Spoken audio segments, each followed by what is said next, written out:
Millions of people are struggling with autoimmune conditions. And I used to be one of those people. I was diagnosed with hypothyroidism and Hashimoto's back in 2014. And I thought I was going to spend the rest of my life unhappy and medicated. And I did not want to do that.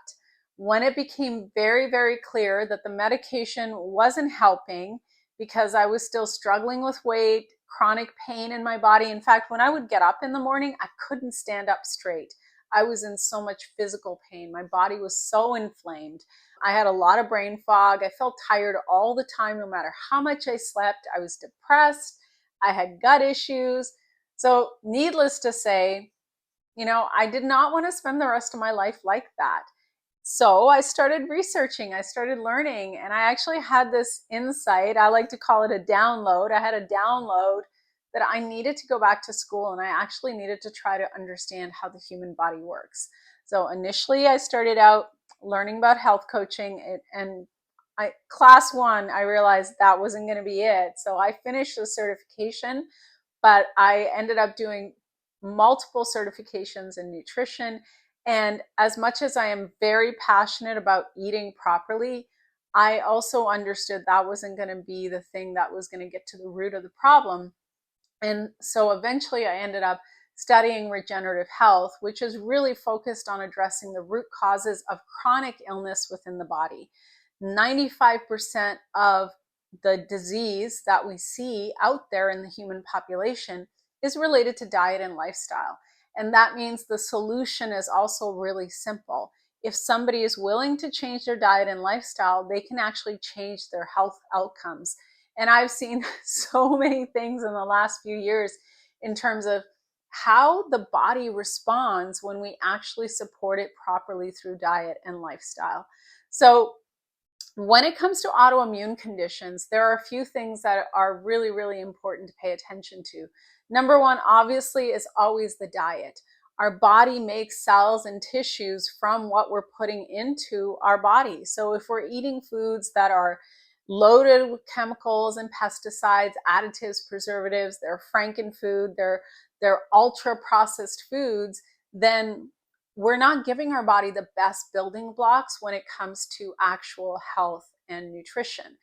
So that's always the first thing. The other thing to keep in mind is that human beings, we are an alkaline species. I will do another video talking about this more in depth. And so the way that our body is designed is we need to stay more on the alkaline side of the pH scale. And for most people, their diet is highly, highly acid forming, from the frankenfoods, the processed foods, fast foods, to tons of meat and dairy, coffee, alcohol, stress. All of these things really create a lot of acidity within the body. And to deal with that acidity, the body is going to try to buffer using either cholesterol or fat or calcium to try to deal with all that acidity. And over time, what happens is there's all this stagnation that gets created. And generally, the person will start to feel symptoms within their body, not feeling good, not feeling optimal. And then over time, as someone continues to practice the very diet that is not helpful, that is not health promoting, eventually there is a diagnosis. I can tell you in my case, if I think back on the way that I used to eat, I used to eat a lot of fast food. In fact, especially when I was in high school and I was going through post-secondary, I was probably going to a fast food restaurant once a day, maybe a couple times a day. And when I did cook at home, it was like instant noodles. So I gave my body very minimal nutrients. And I wasn't a big drinker, but I did drink on occasion. I had coffee every single day. I wasn't practicing habits that were actually giving my body what it needed. And consequently, it's funny because when I used to teach yoga, hey, I taught yoga. I taught yoga in Vancouver for a stretch of time. I would actually be so tired between classes that I would need to nap. I was either trying to shock my adrenals to stay awake and get through my day, or I would sometimes what would happen is I would teach a couple of classes in the morning, And then I would go home and I would nap, and then I'd go and teach a couple more classes. Now, physically, I was like a size 2. I looked fit. This is why it's really, really important not to get hung up on how people look. There's loads of fashion models out there that look a certain way, and a lot of them are also like airbrushed, and there's a lot of Photoshop that's in use. And these days, probably some AI too in the mix. But don't get hung up on how someone looks, because I looked a certain way, but I can tell you inside, I did not feel good. I was really tired all the time. And that was actually kind of the precursor. If I think back to my eventual diagnosis with hypothyroidism and Hashimoto's, my body was actually giving me the signs years and years in advance, and I wasn't paying attention. So this is why, if you're not feeling good in your body, please don't ignore it. Don't sweep it under the rug. Don't, if you're feeling tired all the time, no matter what you do, that means that there's something going on with your adrenals. And maybe you're even dealing with absorption issues and you're not getting enough nutrients into your body. So don't ignore it. Address what's actually going on. So first thing is always diet when it comes to autoimmune conditions. Stress and trauma, really big. I would encourage you, if you haven't read or listened to Gabor Mate's book, The Myth of Normal, go pick it up. Go pick that book up or get the audio version of it, and read it or listen to it front to back, read or listen to it front to back, to really understand how much trauma, especially childhood trauma, plays a pivotal role in the development of autoimmune conditions. So for myself, I'll just speak for myself. I grew up in a very, very traumatic, stressful household. As a child, I dealt with physical abuse. I experienced sexual abuse. I've only just recently started to share this because I think it's really, really important that people understand how important it is to address root causes of problems. But I dealt with a lot of trauma as a child, so much so that I actually left my childhood home, left my parents' home at 15. And that, of course, had other implications. I put myself through other stress, other traumas as a result. And somehow, knock on wood, by the grace of God, I managed to fumble my way through and figure things out and create a very good life for myself. But the consequence was that I eventually got diagnosed with Hashimoto's. Now, what's interesting is when I got that diagnosis of hypothyroidism and Hashimoto's in January of 2014, a year and a bit earlier, like 13 or 14 months previous to that, my husband passed away very suddenly from a heart attack. So that is an intense, traumatic event, which was the tipping point that my body needed to get into an even worse state. I'm sharing this not to try to elicit your sympathy, but to get you to understand that, to really think about your own life and your life story and your history and what has happened to you. Did you deal with abuse as a child? This is very, very normal. And it's not good, but many, many people come through very traumatic childhood situations. And as an adult, if you're dealing with some type of a chronic illness, especially an autoimmune condition, it is really important to address this. Now, there are many ways to address it. There are somatic practices, there's talk therapy, there's all different types of modalities that you can do. And I can tell you, on my journey, I've done talk therapy, I've done EFT, meditation has been a big, big part of my practice. Journaling, somatic practices, yoga has been such a lifesaver for me.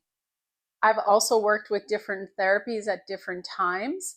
And I'm very, very intuitive when it comes to my body. When I know that there's something that I need to address, I am very proactive. I go and I seek out a practitioner or someone who can help support me if I myself don't have the knowledge. Now, thankfully, because of what I do, I have a very vast toolkit of things that I have practiced and have tried. And I know I've created like this little daily health routine for myself, daily practice. And I'm a big believer that health isn't something that you just create one day and it lasts. It's like you have to stay on top of it. So I have certain practices that I do every single day to make sure that I'm managing my stress, that I'm not overwhelming my nervous system, that I'm working in a way that makes sense for me and works for my body. And this is the blessing of me being able to do what I do, is that I can dictate my own schedule. I can say with absolute certainty that nervous system regulation is a big part of this. And if you've gone through trauma, you definitely have dysregulation of your nervous system. For me, when I experienced the loss of my husband, that disrupted my nervous system to such a degree that there are aspects of that I'm still dealing with. And it's been almost 12 years since he passed away. So that's how profound trauma can be in the body. And I'm aware of it. And that's also why I do meditation, breath work, yoga, tapping, journaling every single day. Some people may hear that and go, oh my God, she's doing so much. I do it because I know that's what my body needs. And if I don't do that on a daily basis, I don't feel good. And I can feel it physically in my body. I can start to feel things tightening up and I start to experience pain. That's always my indicator. If I feel pain in my body, it's my indicator that I'm not doing enough to take care of myself. And so I say no to certain things. I take stuff off my plate and I slow down. I allow myself and give myself permission to slow down. So for autoimmune conditions, trauma, stress, really, really important to look at. And only you know your life's history, only you know your story and where you're at. And if you're wanting to create true healing, this is definitely something that you want to be facing. And it's not about doing something and it's going to be the magic switch and the be all and the end all. I think of our health journey, our healing journey as individuals, as this lifelong practice that we're going through. And it's almost like you've got an onion and you're slowly peeling back the layers of the onion.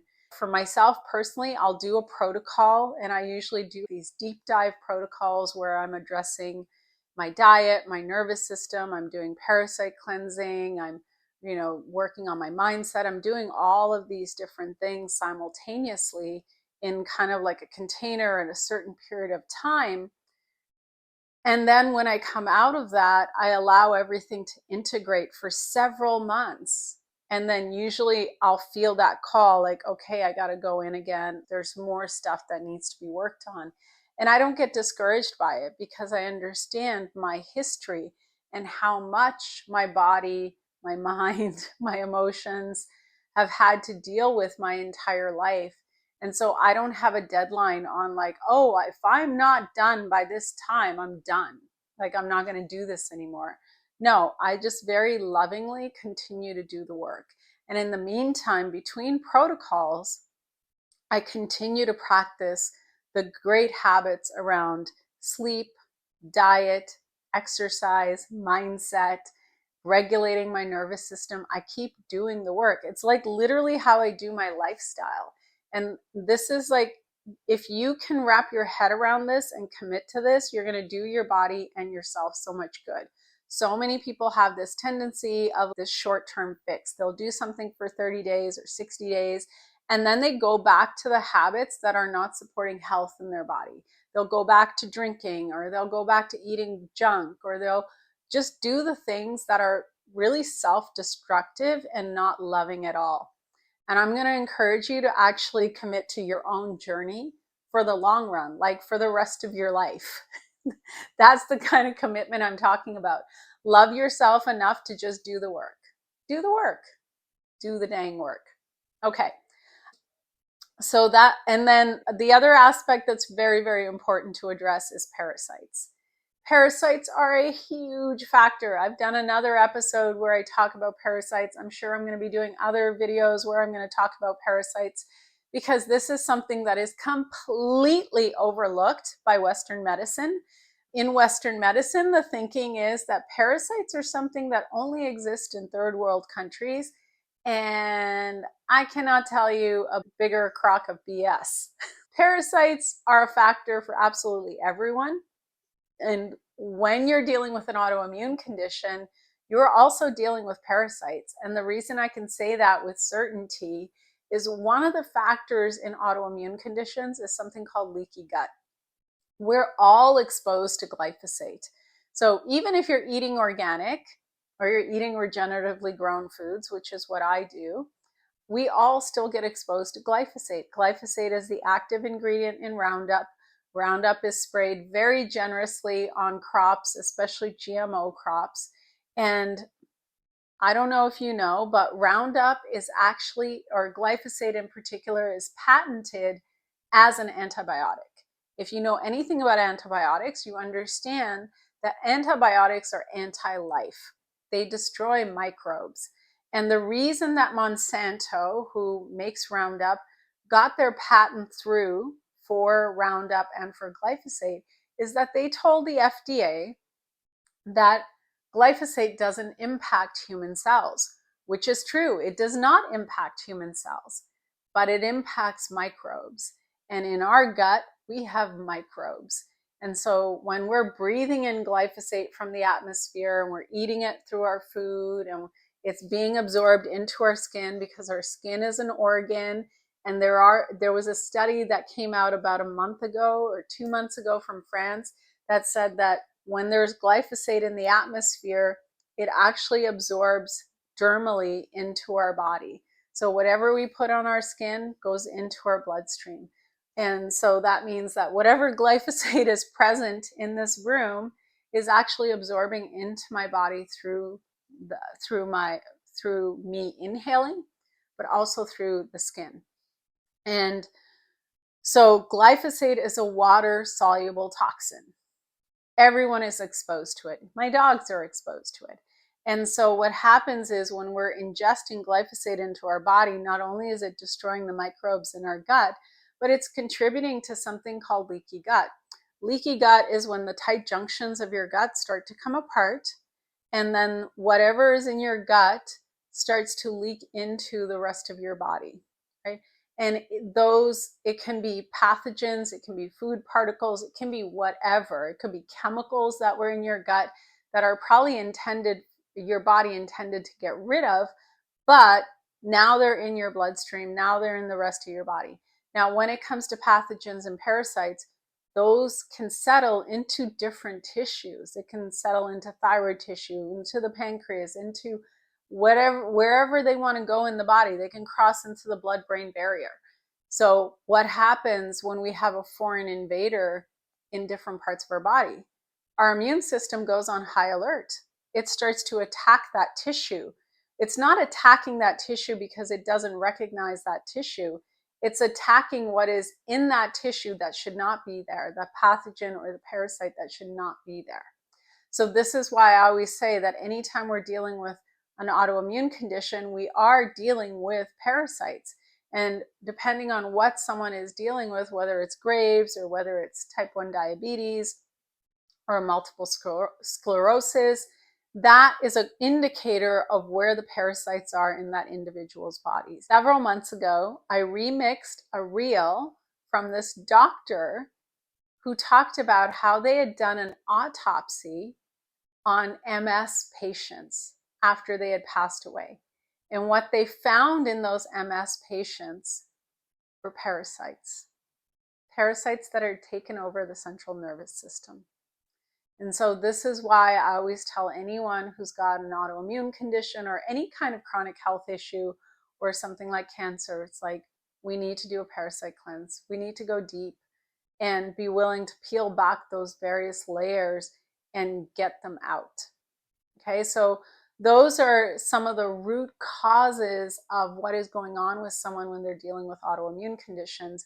And the final thing is always chemical and heavy metal toxicity. This is huge. We're all exposed to literally hundreds upon hundreds of chemicals in a day through the food we're eating, water we're drinking, what we're breathing in through our atmosphere.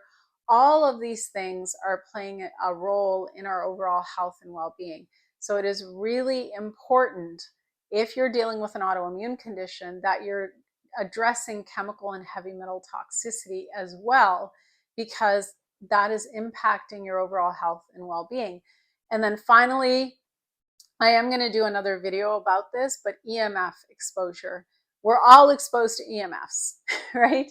It's just a fact of modern life. And most people, when they think of EMFs, they think of their cell phone, they think of Wi-Fi, but it goes a lot further than that. It's like the 5G towers, it's the electrical wiring in your house, it's the appliances that you're using, your computer, of course, all the different plethora of Wi-Fi signals. And the thing that I find the most disturbing about EMF exposure is that what happens when your body is exposed to EMFs is it actually disrupts the communication between your cells. So if you are not using some type of EMF protection, you're exposed to EMFs. There's no way around it, just like there's no way around being exposed to glyphosate. And if you're not being proactive in terms of taking care of your body and trying to mitigate some of that damage from the EMFs, all of your cells are having a challenge communicating. There's a communication breakdown. And then oftentimes when the cells can't communicate properly, it's only a matter of time before we start to see some type of illness manifest. Now, I could talk a lot more about this, but this is kind of broad strokes of like what exactly is going on with autoimmune conditions. And so if your desire is to reverse an autoimmune condition, you can do that, but you absolutely need to be looking at all of these different categories and doing your best to mitigate the damage. So that means changing your diet, reducing your stress, addressing trauma, staying on top of like getting the toxic chemicals and the heavy metals out of your body, mitigating the stress from EMFs, and of course doing parasite cleansing and doing like at least, getting yourself set up, doing some deep parasite cleansing, and then being on top of it in terms of doing maintenance. So to me, when you've done a deep parasite cleanse and you've really gone after it and gotten all the parasites out, then you don't just do a parasite cleanse once and never do it again. I advise most people do 2 to 3 different parasite cleanses over the course of the year as kind of their regular maintenance. If you're interested in learning about how to do that properly, this is something that I walk my clients through in my monthly membership, Elevate. Everything from how you start to transition your diet, what are the supports that your body needs and why your body needs those supports.